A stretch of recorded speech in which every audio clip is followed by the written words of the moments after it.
नमस्कार। मेरा नाम है ओम प्रकाश यादव और विषय और विवेचना के इस कार्यक्रम में आपका स्वागत है। सर्वे का सत्यानाश की पहली कड़ी आपने देखा, आज उसकी दूसरी कड़ी है। हम लोग इस विषय पर चर्चा कर रहे हैं कि सर्वे का सत्यानाश क्यों हुआ।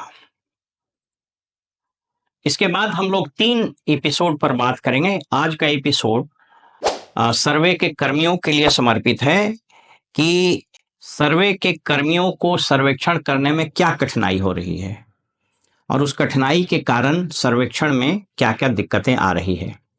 अगले एपिसोड में हम लोग रैयत के दृष्टिकोण से बात करेंगे कि सर्वेक्षण करने में या इस सर्वे ऑपरेशन में रैयतों के साथ क्या-क्या समस्याएं हो रही है।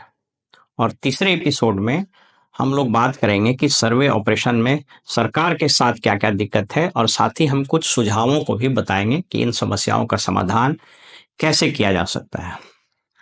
तो आइए आज सबसे पहले हम सर्वे कर्मियों के क्या दिक्कतें हैं और उसके कारण सर्वे ऑपरेशन में क्या कठिनाई आ रही है उस पर चर्चा करते हैं। सबसे पहली समस्या, तो जिस प्रकार से करीब 10 से 11,000 लोगों की नियुक्ति की गई है, ये सारी नियुक्ति कॉन्ट्रैक्ट पर है। ये सारी नियुक्ति संविदा आधारित है, यानी इन लोगों को पता है कि एक बार सर्वेक्षण समाप्त हो गया तो इनकी नौकरी समाप्त हो जाएगी। इसके कारण से ये लोग कमिटेड नहीं हैं और हमेशा इस स्वाभाविक रूप से उनका अधिकार भी हमेशा इस जुगत में रहते हैं कोई अच्छी नौकरी लग जाए तो ये छोड़ के वहां चले जाएं, क्योंकि सैलरी भी काफी कम है। इसमें अधिकांश कर्मी डिप्लोमा और डिग्री सिविल इंजीनियरिंग से किया है और कुछ लोगों ने सर्वेयर का कोर्स भी किया है और बाकी क्लरिकल ग्रेड में ग्रेजुएट एंड अबव लोग हैं। तो पहली तो समस्या सर्वेक्षण कर्मियों की ये है कि इनकी नौकरी स्थायी नहीं है, ये कॉन्ट्रैक्ट पर है और इनकी सैलरी काफी कम है। और जहां तक मुझे जानकारी है लगभग 4 साल से ये सर्वे का काम चल रहा है। इनका मानदेय उसको बोला जाता है, वो आज तक बढ़ा नहीं है और वो भी रेगुलर पेमेंट नहीं हो रहा है।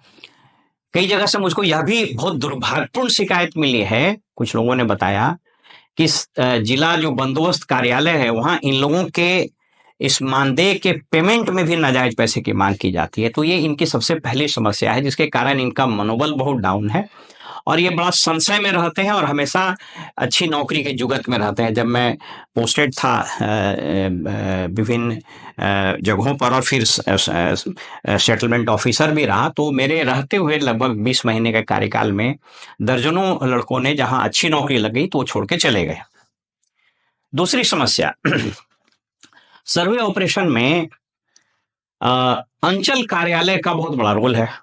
इनफैक्ट जो अंचल कार्यालय है और ये जो सर्वे का रीजनल इसका कह लीजिए कि क्षेत्र में जो इसकी ऑफिस होती है उसको अब कैंप कहा जाता है। तो प्रत्येक कैंप में एक एएसओ को रहना चाहिए, लेकिन वहां रहता नहीं है, उतनी संख्या नहीं है, तो एक कानूनगो रहता है। एक एएसओ जो कॉन्ट्रेक्चुअल है उसके जिम्मे 2-3 शिविर हो सकते हैं। तो इस शिविर कार्यालय का अंचल कार्यालय से सिंक होना, समन्वय होना बहुत आवश्यक है, क्योंकि उसके बगैर सर्वेक्षण हो नहीं सकता है। और अंचल कार्यालय की ये स्थिति है कि ये सर्वेक्षण कर्मियों को बिल्कुल समझिए कि लगता है कि ये कोई बंधुआ मजदूर है, उसको तो इंटरटेन ही नहीं करता है, न उसको कोई रिकॉर्ड उपलब्ध कराता है। मेरा व्यक्तिगत अनुभव ये बताता है कि जो सरकारी जमीनें हैं, जो या तो खतियान में सरकारी जमीन के रूप से दर्ज है, जो कैसरे हिंद है या गैरमजरुआ आम है या गैरमजरुआ खास है, या लैंड इक्विजिशन के जरिए विभिन्न विभागों ने जमीनें एक्वायर की है, इस सब का ब्यौरा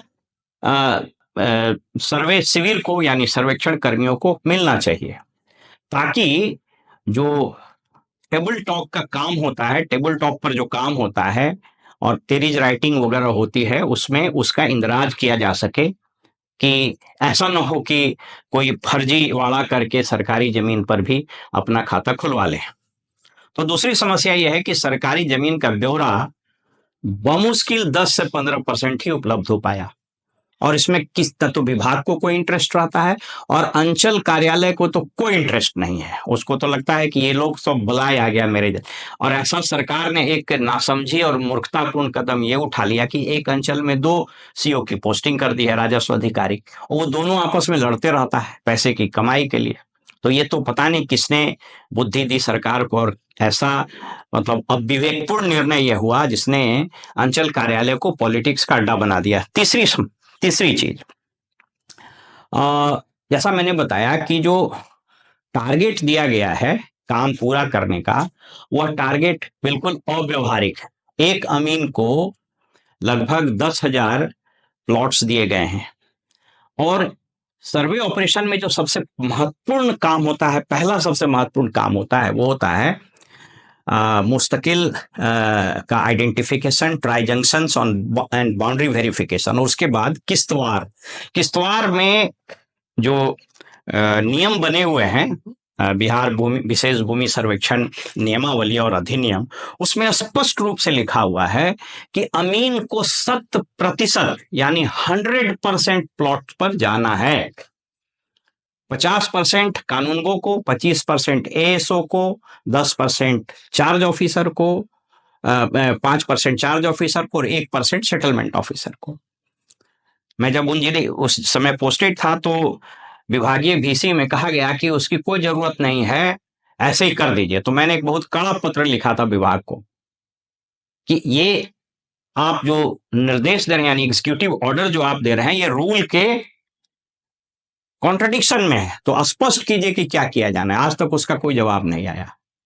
तो आप you can not सप्लांट the provisions of rule by way of executive order. कोई मौखिक भीसी में बोल करके आप नियम को नहीं पलट सकते।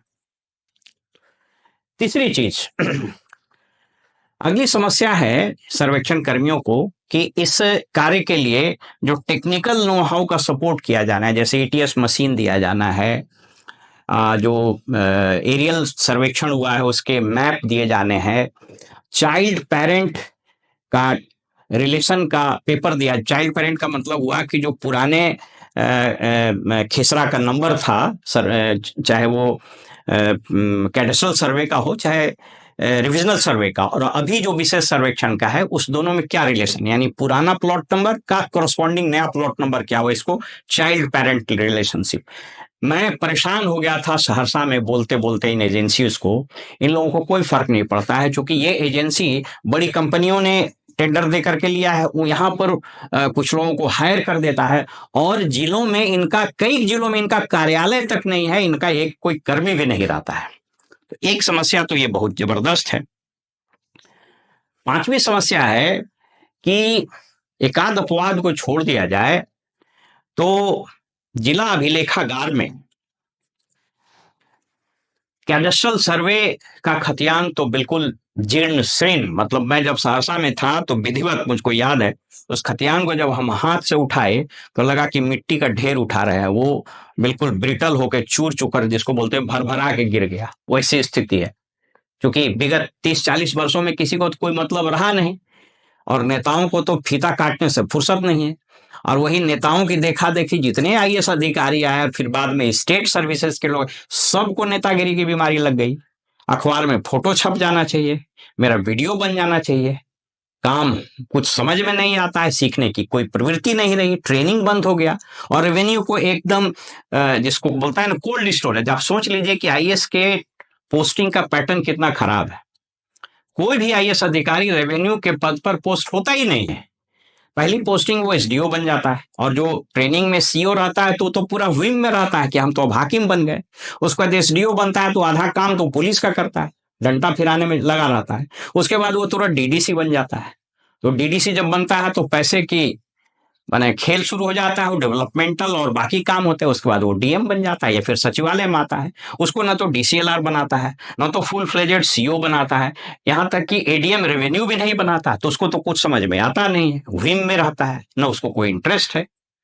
तो ये एक समस्या है कि लैंड जो रिकॉर्ड रूम है जो डीएम के अधीन आता है डिस्ट्रिक्ट कलेक्ट्रेट में, उसकी बुरी स्थिति है। वहां पर रिकॉर्ड रूम में न तो सर्वेक्षण, न तो कैडेस्ट्रल सर्वे का खतियान है और न ही रिविजनल सर्वे का है। कुछ एक जिलों को अपवाद में ले सकते हैं आप, जहाँ के कलेक्टर या वहाँ के अधिकारी अगर बड़ा सेंसिबल रहे तो कुछ उपाय किया। मुझको याद है, मैं जमशेदपुर चाईबासा जिले में पोस्टेड था, तो मैंने मेरी जहाँ जहाँ पोस्टिंग में सबसे पहला काम मैंने किया कि जिस तरीके का भी, जिस स्थिति में भी खतियान था, उसको सबसे पहले मढ़वा कर, जिल्द करवा कर, उसको लैमिनेट करा करके उसको सुरक्षित रखे कि जितना खराब हो गया है अब सुरक्षित रहे। लेकिन इस तरह की प्रवृत्ति को इनकरेज भी नहीं किया जाता है।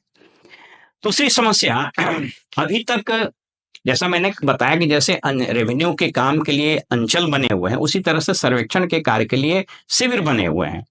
आदर्श स्थिति यह है कि एक अंचल में 2 शिविर रहने चाहिए, लेकिन एक अंचल में एक शिविर कार्यालय तो निश्चित रूप से रहना चाहिए। इनफैक्ट अच्छा ये होता कि 4, 5 या 10 रेवेन्यू विलेज के एक शिविर होते, तो शिविर आमतौर पर या तो पंचायत भवनों में, वो तो थैंक गॉड कि पंचायत भवन बने हैं, कि वहां पर कुछ पंचायत भवनों में बनाया गया है, लेकिन अधिकांश जगहों पर शिविर कार्यालय की स्थिति बहुत खराब है। वहां तो न तो कोई इंफ्रास्ट्रक्चर है, और खास करके जो महिला कर्मी बहाल हुई हैं, लेडीज, उन लोगों को घोर कठिनाई है। एक और दिक्कत आती है कि जिसका पूरा ऑनलाइन काम होता है, जितनी एंट्रीज होनी है वो सभी ऑनलाइन होनी है। जैसे मैंने बताया था कि डीजीपीएस टेक्नोलॉजी, और ये बहुत उम्दा टेक्नोलॉजी से सर्वेक्षण का काम हो रहा है, और इस बात के लिए मैंने कई बार क्रेडिट दिया है बिहार सरकार को कि बहुत अच्छी टेक्नोलॉजी से हो रहा है, और उसके लिए इंटरनेट पर ही ऑनलाइन एंट्रीज होती है। यहाँ तक कि रेवेन्यू कर्मियों के लिए ऑनलाइन अटेंडेंस वगैरह की भी व्यवस्था है, वो बहुत अच्छा है, उसमें बहुत अच्छा काम हुआ है। लेकिन कहीं कहीं समस्या हो रही है कि बहुत सारे इलाके में इंटरनेट की सुविधा नहीं है, या इंटरनेट का वो स्पीड नहीं रहता है, तो उससे काम हैम्पर होता है। इसको लेकर के काम करने की आवश्यकता है। सरकार यदि चाहे, चूंकि भारत सरकार की एक योजना भी है इंटरनेट को हर एक जगह पहुंचाने की, इसको किया जा सकता है। जैसा मैंने पूर्व में बताया कि एक छठी 7वीं समस्या यह है कि एक अमीन को तकरीबन 10,000, 8,000 से 10,000 प्लॉट्स यानी खेसरा दिया गया है, जो न सिर्फ अव्यवहारिक है बल्कि टॉर्चरस भी है। और ये मैंने कहा कि 10 प्लॉट से ज्यादा, 10 खेसरा से ज्यादा किश्तवार वो कर ही नहीं सकता है, वो तब जब उसको समय पर ईटीएस मशीन मिल जाए।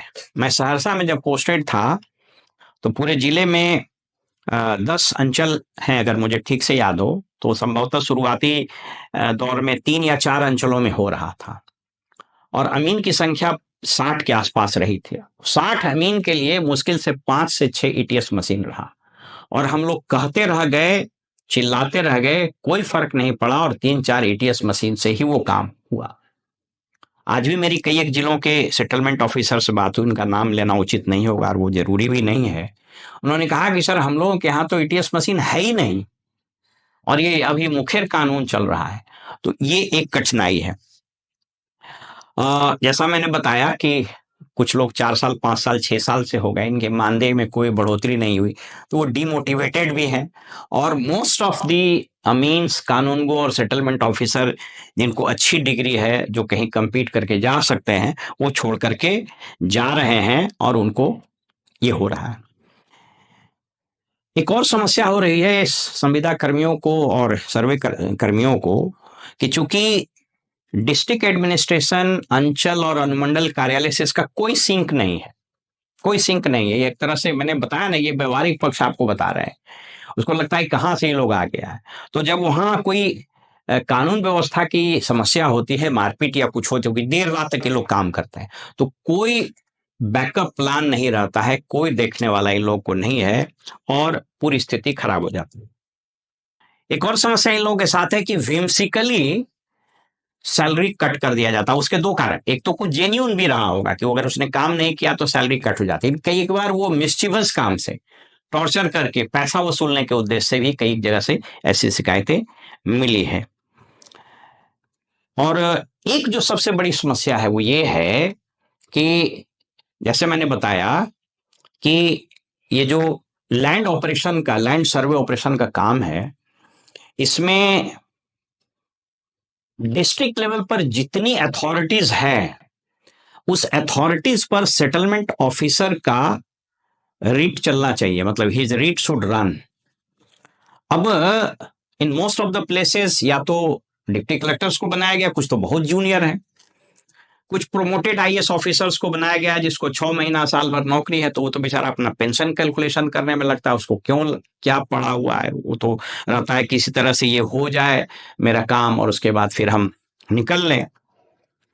तो ये और कलेक्टर्स को तो जो हालत है कि मैंने एक बार कहा था कि कलेक्टर्स और ये जो राजस्व विभाग है और सरकार और जो सरकार मुख्यमंत्री के जो सलाहकार हैं, जो अभी बेसिकली वही राज चला रहे हैं, उन्होंने बिना सोचे समझे, जबकि कानून में इसका कोई प्रावधान नहीं, कहा कि डीएम्स रिव्यू करें।